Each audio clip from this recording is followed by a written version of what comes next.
ஏன் விளக்கு பூசை செய்யணும்னு முதல்ல தெரிஞ்சுக்கணும். விளக்கு பூசை ஏன் செய்யணும்? ஏன் வீட்டிலே விளக்கேற்றுறோம்? ஏன் கோயிலில் விளக்கேற்றுறோம்?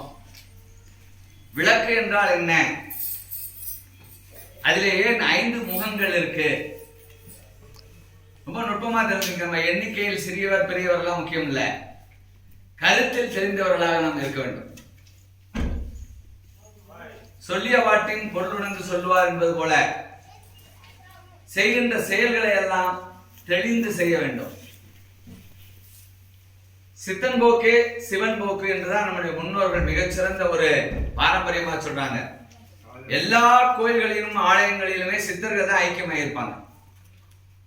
அந்த சித்தர்கள் தான் அந்த கோயில் மூலவராக இருக்கக்கூடிய கடவுள்களுக்கெல்லாம் தெய்வங்களுக்கெல்லாம் மிகப்பெரிய ஆற்றல் பெற்ற சக்திகளை வழங்கிக் கொண்டே இருப்பாங்க. சித்தர்களுடைய சமாதிக்கு மேல்தான் எல்லா கோயில்களும் இன்று அமைந்திருக்கு. ரொம்ப உதாரணமாக சில கோயில்களை உங்களுக்கு சொல்றேன். மீனாட்சி அம்மன்னா எல்லாம் வல்ல சித்தர், பழனினா போகர், திருப்பதினா கொங்கணர், அழகர் மலை என்றால் ராமத்தேவர், இப்படி சொல்லிக்கிட்டே போலான்னு வச்சுக்கோங்க.